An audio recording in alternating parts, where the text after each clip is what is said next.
glad you could join me today in my garden. I'm Liz Davey, and you're watching A Walk in the Garden with Liz Davey on NCTV, Norfolk Community Cable Television. I'm in my herb garden where I usually start my show, and we do these shows about once a month and follow the garden throughout the gardening season. I'm in the herb garden, and we're starting to get a few herbs that we can take some pinches of and use. Oregano is down at my feet. We have some lemon balm and lime balm. I can pinch a few leaves from them. They aren't in full glory yet. There's also some tarragon, but we can take a pinch here and there. It's so nice to have fresh herbs to cook with. And that brings me to today's segment on cooking is going to use two of the things from the herb garden. The chives, which you'll see a row of chives up and back. I've been cutting those regularly. This is a great season for chives. And also sorrel, which is a very acidic herb, and it's more popular, I think, in Europe than it is in this country. But I'm going to use it today to make some soup. And it will keep growing all season, but it's at its very best when it has young leaves. One of the things I can do in the herb garden is start putting in my labels. I like to label the herbs for people who visit particularly and don't know what these things are. I did trim back a few of the things. I can put my oregano label in. As they come up, I'll put my labels in, and we'll see what comes up and then add to it. You could add hardy herbs right now if you can find them at the nursery. I've been to several of the nurseries lately and found that they did not have their plants in yet. Unusual, because usually by now they do have quite a few of their at least hardier plants in stock. But I guess there are some shortages or perhaps delays in shipping for plants. So we have to wait a little while longer perhaps to get some of the plants that you might want to plant now, especially things like thyme and sage. Those could all go in at any time because they're hardy.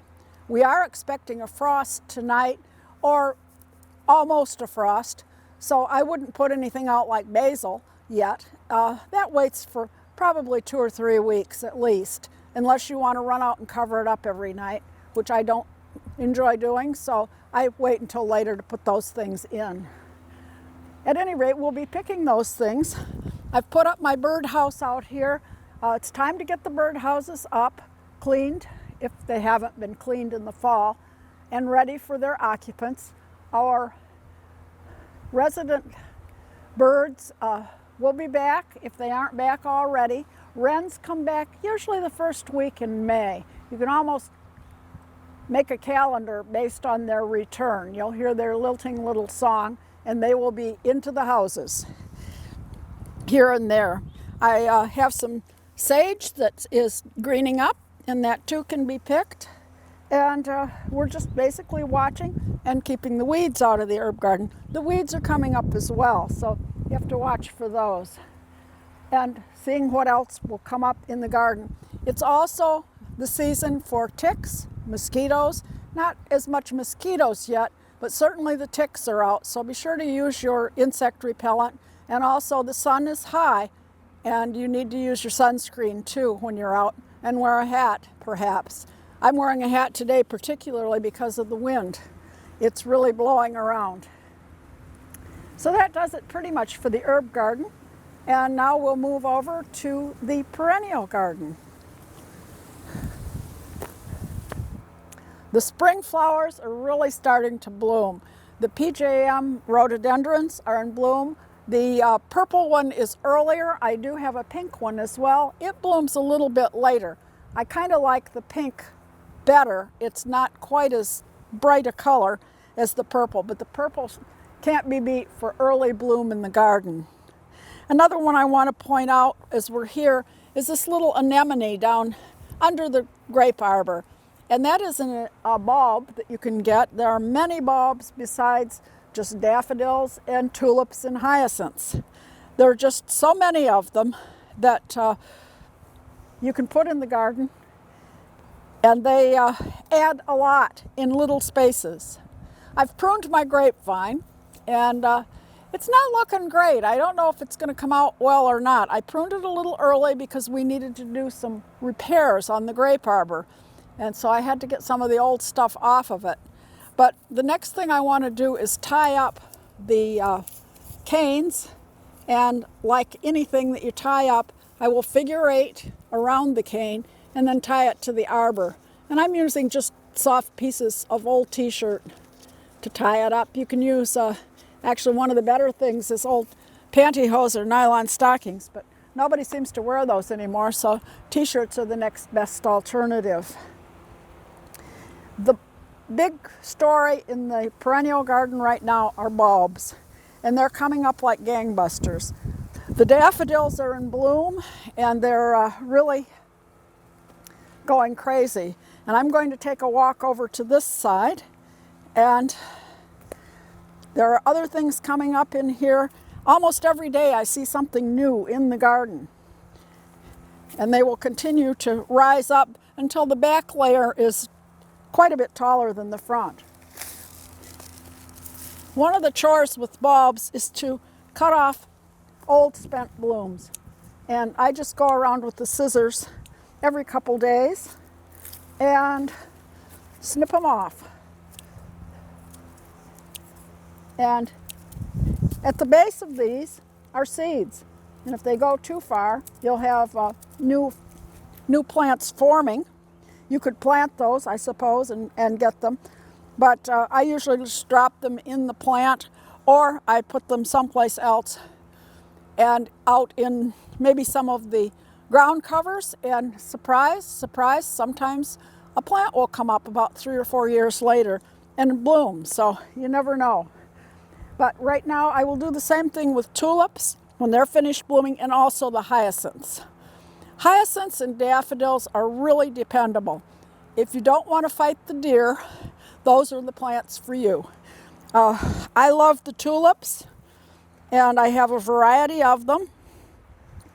I have early short ones, and I have later ones. There are a number back in the back that are later. They'll be blooming in May, early May probably this year. Seems like we've had quite a lot of sun.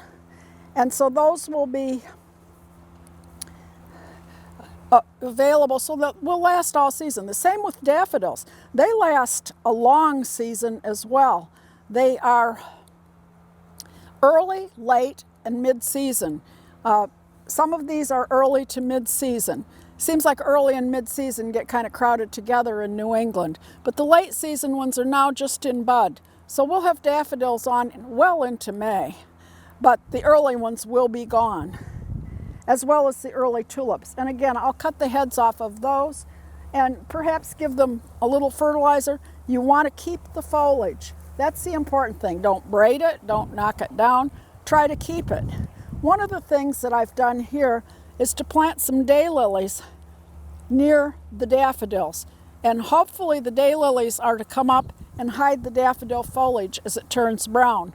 It's nice if you can plant some things around your daffodils, and your tulips for that matter, that will kind of disguise the foliage or cover it up as it turns brown, because it is required to turn brown in order to give the bulb some strength for next year, so you'll have more blooms. Again, daffodils are the dependables. Tulips here only last a year, maybe 2, and some of the early tulips will last 3 or 4. That's about it, and then you have to replant them.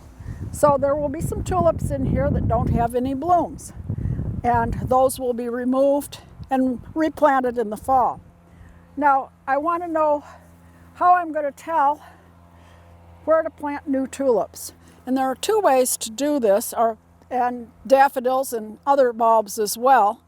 And you can use your camera and take good pictures, but be sure to have some reckoning points along the way so that you know what you're looking at, because all of this and the foliage will be gone by the time October comes, and there will be big plants growing up of other varieties, so it will be very hard to tell where to put those bulbs. One of the things I came upon last year that worked really well was to paint some rocks And what I did is I put a D on for a daffodil, a T on for a tulip, an H for a hyacinth. And then I placed those in the garden now in spots where I wanted an additional bulb. Because I've got so many bulbs, I don't want to plant over ones I already have. So I went around and put them where I thought I would like some other bulbs. And it worked out very well. As long as I could find those rocks with the paint on them, it worked well in order to plant the tulips right here, for instance. I had one of the rocks there with the T on it. And so I planted a new group of tulips in that location. It's time to start putting up your supports around various plants. Peonies particularly are really stretching out now, and the poppies as well. I haven't gotten a support around this one yet, but it needs to have a support because the heavy poppy blossoms that will be blooming in another month are going to really weigh down the plant, and they'll be on the ground unless I put some sort of support around that plant. We'll enjoy them a lot more if they aren't dragging in the dirt. Again, more daffodils of different types. And I have a primrose down here. The primroses are very nice at this season, along with the flowering bulbs. And again, there are so many different flowering bulbs. Grape hyacinths are one of them. I have quite a few of those. Those kind of go wild, but I do like them. They not only bloom now, but the foliage will go away, and then the foliage comes back in the fall, so you know where those are when it comes time to plant something else in the fall. Other things are coming up all over. It's time right now to work on roses. And what I'm going to do is prune my rose. And this is one of the roses I have. I don't have too many of them, but one of the things you want to be careful with roses is spreading disease. So what I use is just alcohol, rubbing alcohol. And you can get a nifty little spray bottle of 91% isopropyl alcohol at the drugstore and spray your clippers with it between roses. It really helps to keep any type of fungus from spreading from rose to rose. When you prune a rose, the first thing you want to do is take off any dead or broken branches. And I don't see too many broken ones. There are a few that look a little dead here, and some of them are a little larger. This one looks dead, and I'm going to take that all the way back. And that one as well. And that one. And I'm going to burn my rose prunings. You can also trash them. You certainly don't want to compost them. But I would keep pruning this, and then I want to take it back about 1/3 at least after I get all the dead, or as I said, this whole branch I think is going to go. Taking out a few whole branches isn't bad each year. And this is the one that's going to go this year, all the way down to the base. I'm going to need a bigger clipper for that one. You also want to clear out the center of the rose so that you get good air circulation. And again, I have a couple of pieces in there that are not looking that good, and we'll just take them out. New branches will come up from the base. Don't be afraid to prune your roses. Then we're going to take it back about 1/3, or at least 1/3. Oops, it's not cutting well.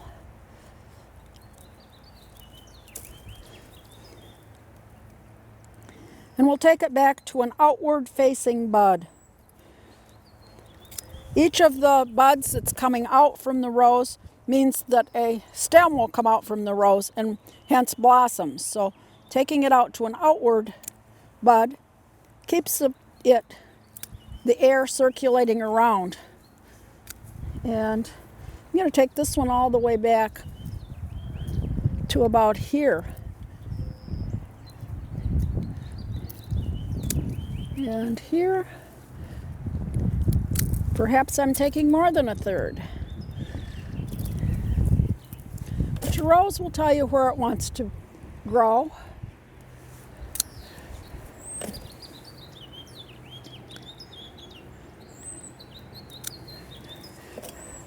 And right now is the time to do it. I usually say when the Red Sox come back to Fenway, it's time to prune the roses. And that's a pretty good guide. This year they were a little late coming back, and the season's a little late, and the roses are just starting to show the growth. So it's still about the right time to prune the roses.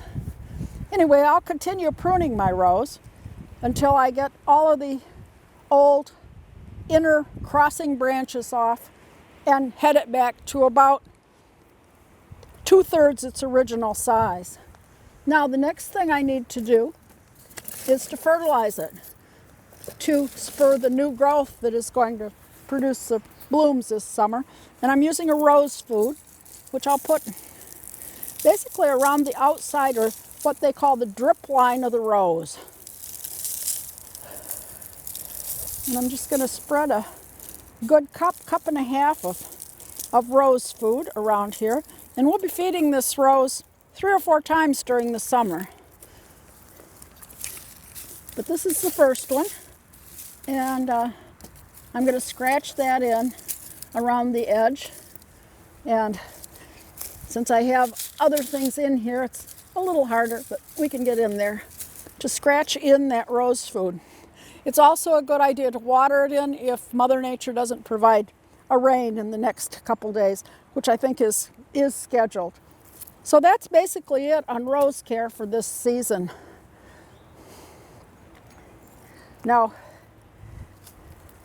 coming over here, I have a tree peony that's out. And this is a different type of peony. I have several different peonies in this area. And this one, I can use the same fertilizer. Let me bring it over here, which is the rose fertilizer. And I can use that on the other type of peony as well. The tree peony, as you can see, doesn't die down in the winter. And this will be blooming early. It blooms earlier than the normal herbaceous peonies, which are over here. And the buds have already formed on this. This is a very heavy blooming plant. I will need to give it some support. I already have one support in, and I will be putting another support under this branch. It blooms with such large blooms that the branches can break if you don't support them a bit. So I will go through and do some support on this one. I have a Clematis. It's slowly coming to life and will be going up. It has one little stem up, but there's plenty at the bottom, and that will be climbing up the pole. The herbaceous peony that's over here, this one does die back in the winter, and they do enjoy a good feeding, so we'll use some of the rose food on that one as well. And again, I'll come through and dig it in around the edges. We have more of the little anemones and more tulips in bud, different types of hyacinths. These are kind of pretty ones in that they have a little pink center once they open up fully. And they're doubles, little tiny delicate blooms. Again, there are other bulbs available. The grape hyacinths come in both blue and white. And we have other smaller bulbs, squills, and some of these are back in my woodland garden, which we'll see back there. And the anemones come in blue. They're more common in blue, but I kind of like the white ones. So they're called Anemone blanda, and you plant those in the fall, and they make little daisy flowers in the spring that complement the daffodils and the tulips very nicely. Our other plants are all coming up. I've pruned the smoke bush, which is behind me. It was getting a little out of bounds, and I'm going to come over here and hang my hummingbird feeder. And I've filled it, and I fill it with a combination of 1/2 cup of sugar and 2 cups of water. No red dye, please. The red dye is not good for the hummingbirds. And I won't say that there will be hummingbirds on it now, but they will be here soon. And in fact, some of them have been seen in Massachusetts already. So it's time to put out the feeder and keep it clean. They don't like a dirty feeder. And then watch and see if you get any hummingbirds. You need to change the water if they don't come about every, maybe twice a week. So you can keep it in the refrigerator. If you make up several cups at a time, you can use 1 cup and put the rest in the refrigerator for the second feeding. That's about all we have going on in the perennial garden, except for the ever-present weeds, which I will be tackling very soon. I don't mulch my gardens now. I wait until the soil has thoroughly warmed up. If you mulch too early, you can set things back by keeping the cold in rather than encouraging the warmth and having things come up. Keep an eye on the garden to make sure you don't have any pests. I've been using the deer spray regularly on the tulips particularly. I know that the deer like those and the rabbits do too. So I've regularly sprayed my tulips after every heavy rain and every couple of weeks anyway, so that the predators don't bother them that much. If you establish a pattern early of keeping things sprayed, it seems like they find other places to go, and that really helps. Now let's move down to the vegetable garden. Along the way, I've got a few things here. I did support this peony already, or I'm sorry, poppy. This is an Oriental Poppy, and I've put a support around that, as well as the other peony down here in the middle of the garden. I will keep track of those and other things that as they grow, I'll add supports around them to keep them in bounds. Some things I also need to come in and do some work with as far as thinning. This is one of them. It's a Siberian Iris, and you'll notice it has a little stake in it that's orange. And what I did is I went around earlier and picked those things that I need to divide. And I put an orange stake in them to remind me every time I go by that I need to work on that. So I have those marked. Whether they get done this year or later, maybe even in the fall, at least hopefully they'll get done this year by having that orange stake marking them. Now we can go over to the vegetable garden. It's time to plant.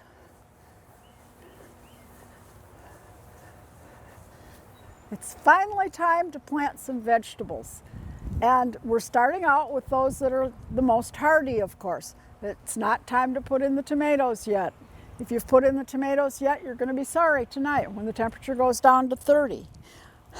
But there are things we can plant. And the first thing I'm going to plant are onion sets. You can plant onions from seed, but in our climate, it doesn't always work out too well because of our season, size, and length. So I'm going to use some sets, and this will give me some onions that are larger, and also some green onions. I love scallions, and by planting them fairly close, like about an inch apart, and what I'm doing is just putting these little sets down into the furrow. We want them about 2 or 3 inches deep. I'm putting them about an inch apart because I do like scallions and love to cook with them. What I'll do is pick 2 and leave 1, pick 2, leave 1, pick 2 as scallions and leave 1. And then I will have the proper spacing for my onions and get to use a lot of scallions in the meantime. So I'm just going to pop a few more in here. Pretty easy to do and pretty much guaranteed success. I'm putting these next to the strawberries because they aren't too tall, and I know that I'm going to have to get in here in early June. And I'm going to start covering these, and I'll just cover them up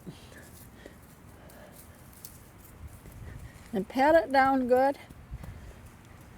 And I'm going to put a little rock where I stopped so I'll know, hopefully. But the soil has been tilled just in this section of the garden. We're still burning brush in the other side until the end of the month. But I can get some things started before that. So I'll do the rest of the row in onions until I run out of onion sets. And then I'll possibly plant something else like lettuce. A little bit of lettuce. If you plant a little lettuce every couple weeks, then the harvest lasts a little longer. The strawberries that are behind me, I need to make sure I keep weeded. I see a few weeds already coming up. And put a little straw around them to hold the berries that are going to form off the ground.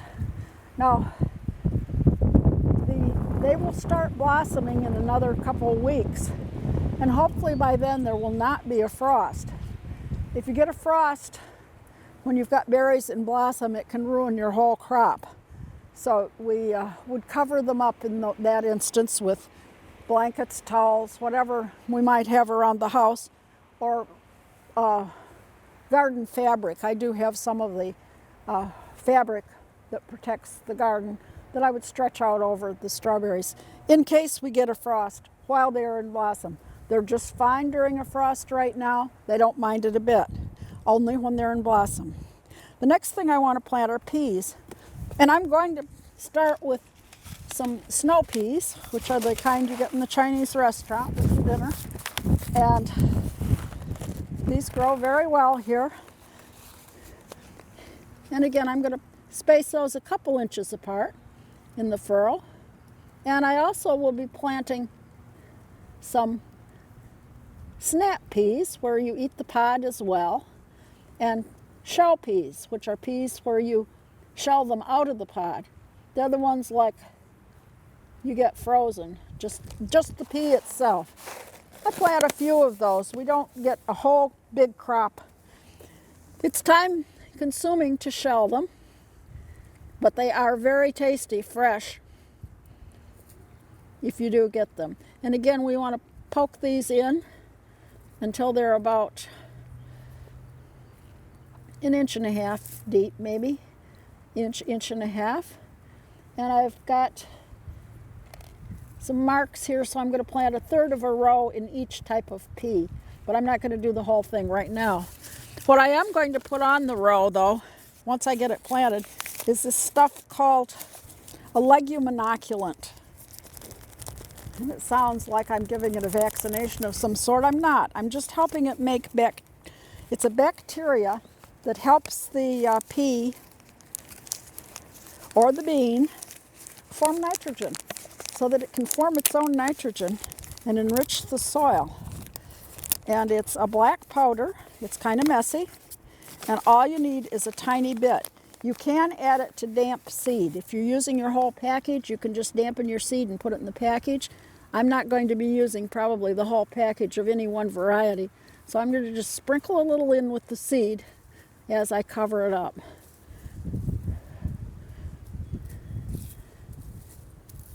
And this really will help us get a very nice harvest of peas and add some nitrogen to the soil as well. It is messy, but it does work well, and we'll keep adding it to the peas. I'm going to put it back in the bag because I think the bag will blow away if I don't.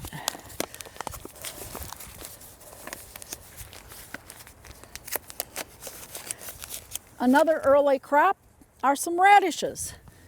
And I'm just going to plant a few radishes here at the end of the row of leeks. The leeks we planted last October, and they're doing really well. I've got some straw around the base as a mulch on those, but I want to plant a few radishes. And these are small seeds, but you do need to give them a little space. And they don't need to be planted nearly as deep as a large seed like the peas. I'll try to make them about an inch apart. May or may not succeed.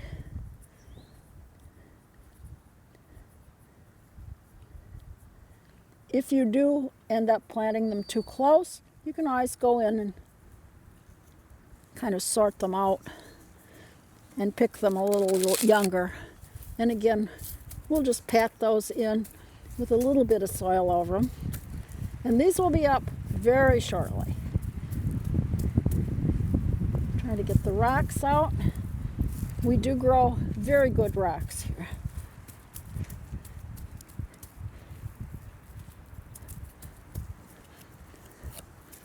So there we've planted some radishes. Again, I'm using a rock to hold my seed packets down. And spinach is the next one. Spinach is a medium size, medium to small seed. Compared to beans and peas, it's pretty small. And you can plant that fairly thick because it's a green. And I probably won't plant a whole row of spinach. I can come through and plant a little kale, maybe some lettuce, beets, carrots, any number of things. But we'll save the beans, the squash, the peppers, and the tomatoes until it warms up and there is absolutely no danger of frost left. And we'll plant just that much for now. And again, cover them with a little soil.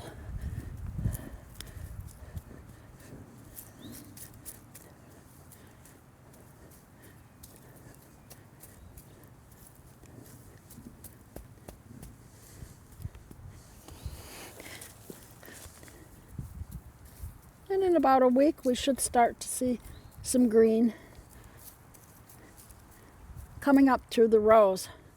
I do use the string and the stakes. Some people plant in wide swaths of plants. I kind of like rows.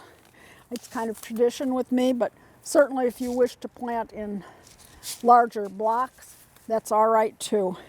Whatever you do, you just need to space them out somewhat, particularly beans, peas, radishes, onions, in your block so that you have some distance between the plants.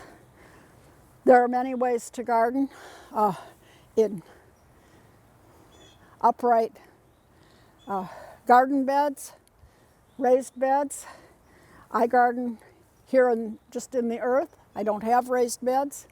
It's something I could have, but I prefer just to use the soil that's here. We've been doing in this garden for almost 50 years, and it just seems to get better every year. So we'll just keep it going for now, as long as we can take care of it and have a good harvest. My only problem is, even though it's a good-sized garden, I still run out of space because there's more and more that I'd like to plant. When it comes to vegetables and flowers, there's always something new to try when you start looking in the seed catalogs. Now let's move back to the shade garden. There's more work to be done back there. I got some pansies at the greenhouse and put them into my flower boxes that are near the garage, just to add a little color. I wanted something for Easter. And now I'm going to add just a few seeds that I had left over of sweet alyssum. And I'm just going to pop it in here. They're very tiny seeds, and you don't even need to bury them. And hopefully they'll come up in here and I'll have some nice white sweet alyssum. And I have just enough to put in my second window box, and it will come up around these violas. Now the violas are not going to continue to bloom all summer. I'll be adding some other annual plants that are a lot more tender. But these for now will work, and the alyssum, if it comes up, can add a little extra bloom. Often I put in lettuce, but I went to the greenhouse to get lettuce, and they didn't have any yet, any lettuce plants that had been started. I started a few in my greenhouse, and it will be ready maybe next week, so I can add some of the lettuce to the planters as well. And then we get an early crop of lettuce and some nice flowers to look at, and it's a win-win situation. Things that are planted in here tend to be a little earlier than they are out in the garden. Now we need to go back to the back and into the shade. I'm here in the Woodland Garden. Lest you think I have everything nicely cleaned up, I still have a lot of leaves back here. They may or may not get cleaned up. It's a woodland garden. Nobody goes through the woods and cleans up the leaves. So a good many of them probably will stay, but things are coming up just the same. In addition to the hellebores, I have some double bloodroot in here, and we've got some that I'll show you in a few minutes that's in full bloom, but this is a native plant, and it's called bloodroot because the sap of the plant is red in the roots. I also have a lot of epimedium, and they're these little, I call them fairy flowers. I have quite a few of them. There's a grower here in Massachusetts, and they have a nice little heart-shaped leaf and these little, what I would call fairy flowers, and they come in different colors of foliage. I have some that have a darker foliage, some that are taller, some that are shorter, and some will bloom a little bit later. But they have really little delicate white, pink, or purple flowers, or yellow, and they're just a dear little flower if you like little things, and I do, little delicate things. These are dogtooth violets, and they are coming into bloom. They'll have yellow bells, and a caution on those: if you grow them and they grow from a bulb that you plant in the fall, the deer love them. So you do need to spray those as well as your tulips. Most of the woodland flowers the deer don't bother, but the dogtooth violets I've had a little trouble with. So be sure to spray them if you have them. They really are pretty as they start to bloom, and they'll be in bloom in another week or so with a tall, well, about 18-inch yellow bloom stem. Other things coming up in here are Spanish hyacinths and some hosta here and there. And this is a bleeding heart, which will be in full bloom, and we'll see the lovely drooping hearts in another week or so, or two. Again, we have the hellebores throughout the garden, and they're still in bloom, and they will continue to be in bloom for another 2 or 3 weeks, which make them such a valuable plant. They do come in a variety of colors. Most of them are pink, though there are now some yellows and whites. Mine are older. We have one here that's a green. This is a different variety, and it has a green bloom, and it dies all the way back to the ground in the fall. I'm not sure what its name is, but it adds to the show.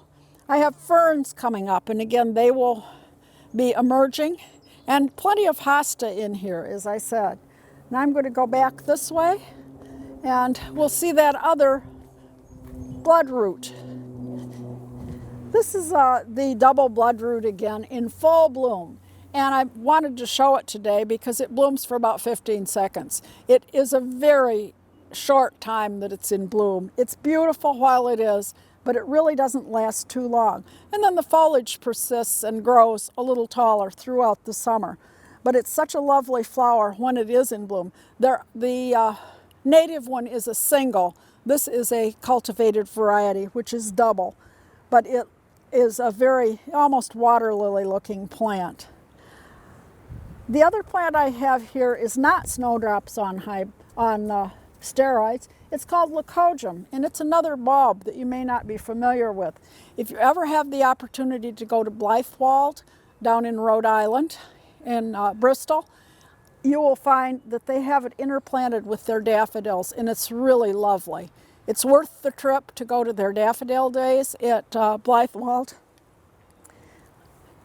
I'm not an advertiser for them, but I did enjoy my visit, and I enjoyed seeing this. And because of that visit, I did decide to put in a few plants of the Lycojum. And I have some in front and some in back, and I will probably plant more because it's such a nice plant. It blooms a little bit later than the snowdrops, but has the same effect, only taller. I have hosta in here, and I have a lot of hosta, and it requires some care. People call it a carefree plant. It isn't quite carefree here, mainly because the deer like it, and rabbits sometimes also. I like to give it a little boost, and I use tomato fertilizer on it.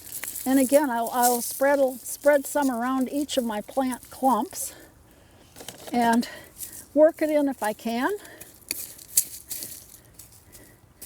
I also have sweet woodruff growing in around this as a ground cover. But I'm planting that. And then slugs are also a problem with hosta. The little snaily creatures love the same damp and shady spots. So I'm going to use what is called Slug Magic, or Sluggo is another name for it. It used to be all you could get was a very poisonous product for killing slugs, or you set out saucers of beer.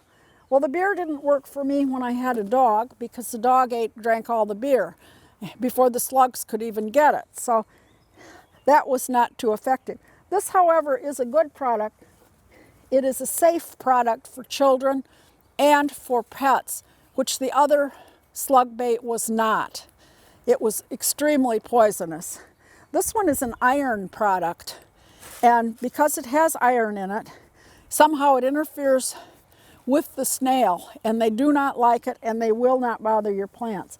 The only problem is you have to keep applying it after it rains periodically. The other thing I need to do is use my deer spray, and I'll be going around as my hosta comes up and keeping it sprayed with the deer spray. And that's how I get to grow hosta. In the background of this garden, you'll see the little umbrellas of mayapple, and that will be in full umbrella in another month, in May, as a mayapple.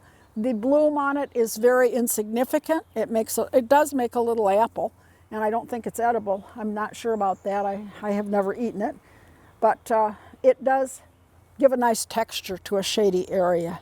And it'll be about 18 inches tall and last much of the summer. It will be gone by, August or September, when it gets really hot. Now, let me head back by the pond a little bit.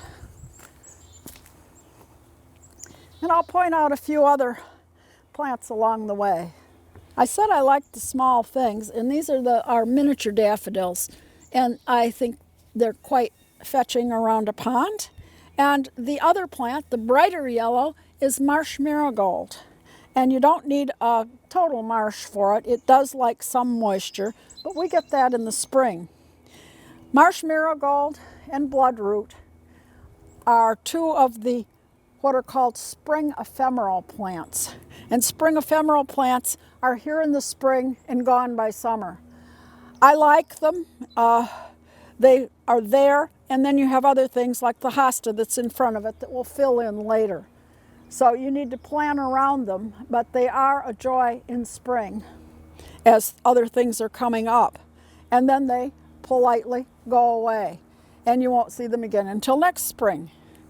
I have a few more of them over here on the other side of the pond. Let's stop on the way, though, and feed the fish.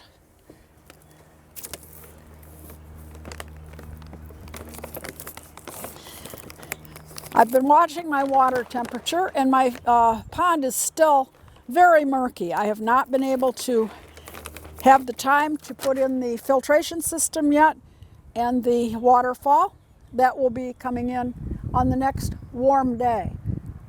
I always get soaked. That's why I wait for a warm day, because it's a wet job to get it cleaned a bit, and all of the water works in, the piping all underground. It's a wet, muddy job. So I need to wait for a day that I feel comfortable working outside and getting soaked. But the fish will come right up for some food, I think. They've been hungry. And I checked the temperature, and it is well over 50, so they will enjoy eating. Fish will eat more as the temperature rises. As their pond is hotter, they become more active, and they require more food. So I feed them maybe once every 2 or 3 days now as the water goes from cool to warm. The sun warms it up pretty well because of the dark bottom of the pond. And I do watch the temperature to make sure it's well over 50 when I give them some food. But I don't feed them as often yet, but when summer comes and the temperature's about 80, they'll want to eat 2 or 3 times a day, a little bit each time. They're getting pretty big, and they're still looking for some food, but there's still some in there for them. And you'll notice they come right to this area. When I walk out, they know that I am here and I'm going to have food for them. They remember. Now, there are a few more plants over here I'd like to show you. These are both spring ephemerals. Again, I want to show you today because by the time we get back here, they may be gone already, although they stick around a little while. This is Martensia or Virginia Bluebells, and again, it's a native plant. And this one has already lost some of its blossoms. It is called twin leaf, and the reason is that each leaf looks like two leaves. It's kind of split. It's an interesting little plant. The leaves will stay, but these lovely lavender flowers will no longer be there very long. They're very short-lived. But the leaf has a definite twin look to it, hence its name. The Martensia or Virginia Bluebell, pretty self-descriptive. Down in front of these, I have a native bleeding heart. The larger bleeding heart I showed you is not a native one. This one is, and can be found in woods in this area. They're not native. I planted all of these plants here. They were not here originally, but they are native plants. I'm trying to get going. So I have also European ginger. So I don't have all native plants, but I'm trying to add a few as I go along. The native plants are the best for your native insects and butterflies, and that's why I like to keep adding them and have more native plants all along as I move along. I have lots of native ferns sprinkled in this area, and they're just starting to uncurl. Hay-scented fern, lady fern, all kinds of different ferns, and you'll see those in another month or so, along with some other native plants and more that are not native. Now let's go inside and see what we can cook up with those chives and sorrel that we picked. I'm starting to see hints of green between my bricks on my walk and my patio, so I'm going to start right now with spraying it. Need to open my spray. And what I use is vinegar, just regular household vinegar. They do make a stronger one. I'm not so sure it's great for the bricks, but this one works pretty well if used often. And what I do is I just go around and spray the green, especially on a sunny day, and before you know it, it dies. It's been a good solution. Much better than going through and digging out all of the weeds. And it just means that you need to use it early and often.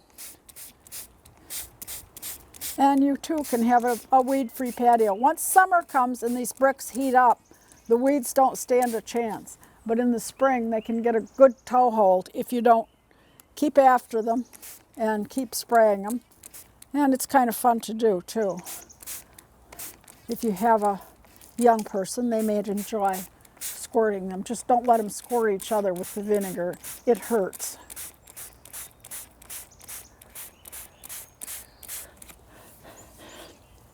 But the combination of vinegar and sun works wonders on the weeds. I wouldn't use it on the ground around plants because you're liable to kill the plants. But on walkways and driveways, where you have cracks between stones, it does work quite well. Now we'll go inside and see what's cooking. Well, today I'm going to make some things using chives and sorrel. And the two things that I'm going to make using chives, one will be a galette and the other will be a chicken dish. And these recipes are both on the King Arthur recipe site online. I have found their recipes to be quite dependable. There are some shortcuts, however, you can take, especially with the galette. Galette is a kind of free-form tart. And I've already made the crust and rolled it out on a piece of parchment paper on my baking sheet. If you wish to use purchased pie crust, that would be the shortcut. And you could do that. The filling for this galette, and it is an asparagus and chive galette, uses ricotta cheese and I've got to look at the recipe and see how much of it I did use. And this is a half a recipe because I'm feeding just 2 people this evening. So I'm using 1½ quarters of ricotta cheese, and that's 1/4 plus 2 tablespoons. Each 1/4 cup has 4 tablespoons, so that's an easy way to remember it. And I'm going to add half an egg. Again, that's 2 tablespoons. And we're adding 2 tablespoons of chives to the filling, and a ½ teaspoon of lemon zest. And I've already zested this piece. So I'll add that in. And 2 tablespoons of Parmesan cheese. And I'm going to combine that as the filling. As you can see, if you already have the crust made, it's a pretty easy filling to make. And I'm going to spread the filling right in the middle of the crust. I'll leave 1½ to 2 inches. The original recipe from King Arthur calls for making 1 large one, which would be very nice for a few more people. But with just 2 people, this will still be several servings. So I'm going to spread this out on the crust.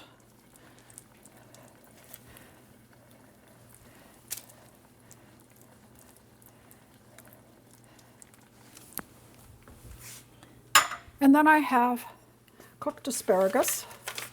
I'm going to use the same spoon. And this asparagus has been roasted for 15 minutes. It had olive oil and salt and pepper on it, and it was roasted at 425 degrees for about 15 minutes, and then cooled. Now I'm going to fold the crust up around it. This is the way a galette is done, and they're pleated as you go. You can pleat the pastry, and this just kind of forms an edge around the galette or tart. Then I'm going to use that other half egg to brush the crust that's up over the edge.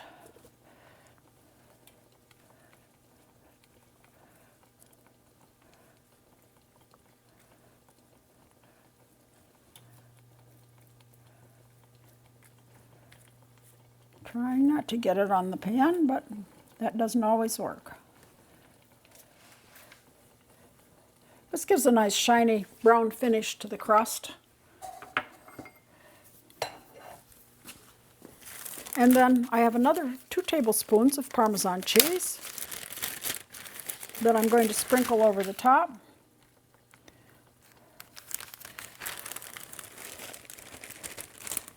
Before I bake it in that 425 degree oven for about 25 to 30 minutes.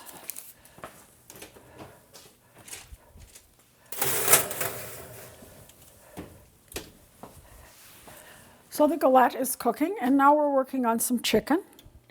And I've already started it by sauteing the chicken in a little butter and oil. And this is several chicken breasts. And this recipe is not a King Arthur recipe.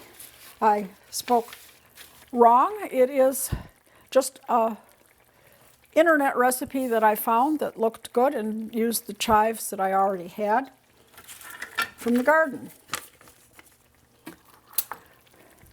And while this chicken is cooking, we'll make a sauce that's going to go on it. And I'm going to heat some butter in this little pan as our chicken bubbles away a little bit.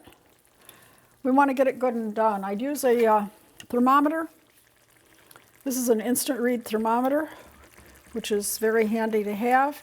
And we want to make sure that chicken gets up to 165.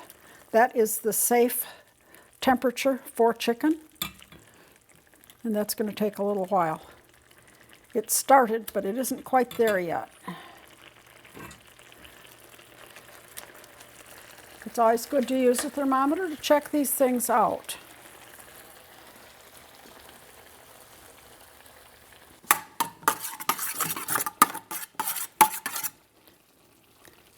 Once the butter's melted, I'm going to add a little lemon zest, and I have washed my lemon, and I'll use a microplane to grate some of the lemon peel into the butter. This is a very simple sauce for the chicken. You can actually turn it down. And I want maybe a half a teaspoon of the grated lemon peel. And this does a very fine job of it. And then I will add some lemon juice.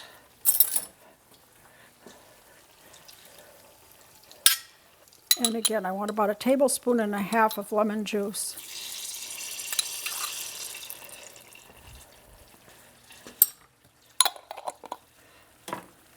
And 1.5 tablespoons of chopped minced chives from our garden.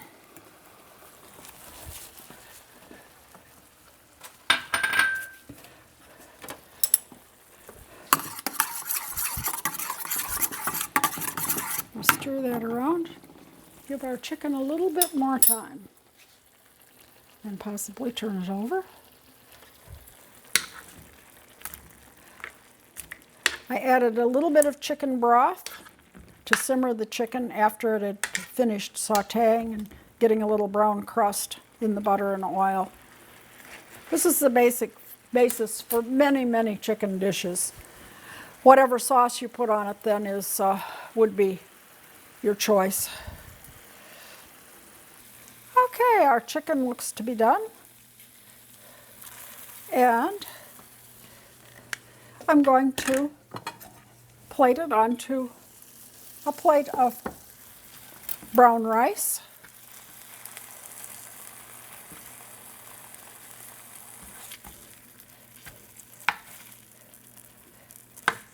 And you can see that the pan deglazed onto the chicken.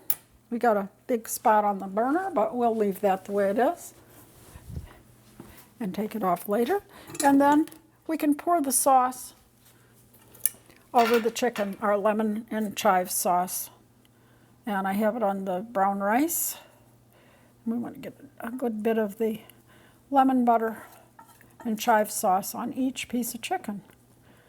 And that's as easy as it gets for a chicken dish.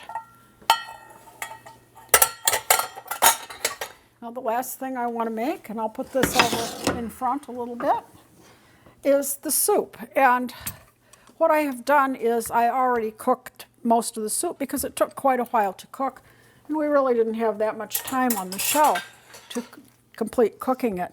It's onion and sliced potatoes, sorrel, chicken broth, and I use some spinach as well. I find sorrel to be a very acidic, strong taste. The recipe, again from online, and there were so many sorrel soup recipes online that I had a hard time deciding which one to do. So if you want to make sorrel soup, and if you are familiar with it and know what you want, you're sure to find a recipe online. I did add half spinach and half sorrel because I just thought it would make a nicer soup. Salt and pepper are the other additions to it. And this is a French recipe. And the next thing I want to do is puree it. Right now it's just a glob of vegetables and chicken broth that have been cooked for about a half an hour until the potato is well cooked. And I'm going to puree it.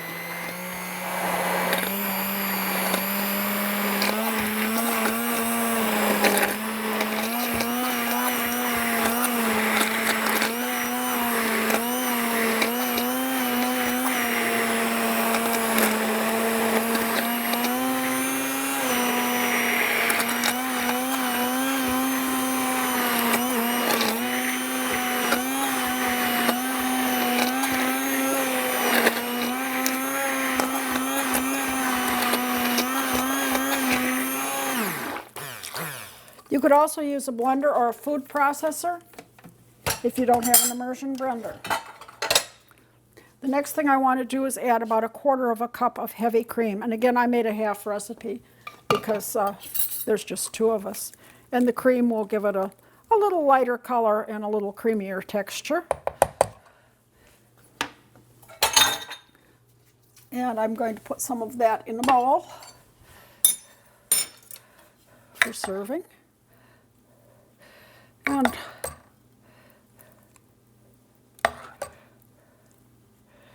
put that with a spoon up here.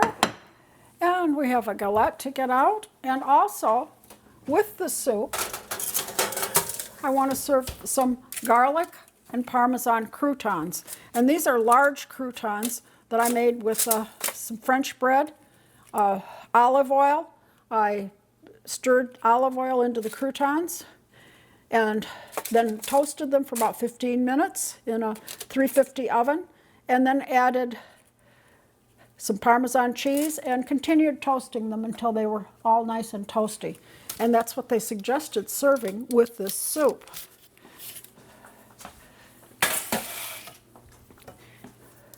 The galette is coming out of the oven, and it is finished through the magic of TV. And let's put the soup down in front and the galette. And I made some cookies for Easter that I thought were kind of pretty, and we're still consuming them. If you have a cookie press, and some people do, or say have one in the family, you can make the cookie press cookies for Christmas, and that's what most people use their cookie press at Christmas and no other time of the year. But you can also use it during the year at other holidays and other times. And I made little flowers for Easter and used a peanut M&M in a pastel color. I looked for regular M&Ms in pastel colors, but I could not find them. But the peanut ones did come in nice little pastels. So I put a pastel M&M in the cookie when it came out of the oven. Not before it went in, but right as it came out. And when they're still warm, the M&M will stick to the cookie. So it's a fun thing to make if you have a little summer party. They make a nice little dessert along the way. The other thing I wanted to show you before we're finished is garlic. I want to use garlic in the garlic croutons, and I realized that my garlic is starting to sprout. That I saved from last year. Yes, I'm still using the garlic that I planted last year. And I have new garlic that's coming, but it won't be ready till about July. So this garlic is soon going to be gone. It will sprout. Once it sprouts, you lose the clove. And once it's sprouted, it is a little bitter. The sprouts can be a little bit bitter. So what I've done is I've peeled it into cloves, put it in a little canning jar, and this will go in the freezer. You can pull out as many cloves as you need. It's already peeled. It doesn't take very long at all to thaw, and then you can chop it up and use it in your cooking.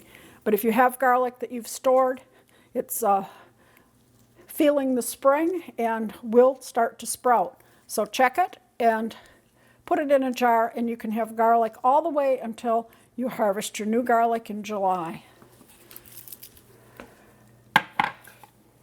Now let me move my floral arrangement over and my little rabbit, because it is rabbit season. And what could be better for a bouquet than just a bunch of daffodils from the garden?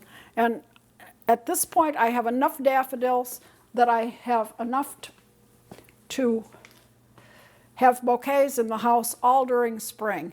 And that's what I like, so I keep planting daffodils of different kinds, and you'll see in that bouquet many different varieties of daffodils, different colors, different shapes, and different sizes. So that's my show for today. I'm Liz Davey. You're watching A Walk in the Garden with Liz Davey on NCTV, Norfolk Community Cable Station.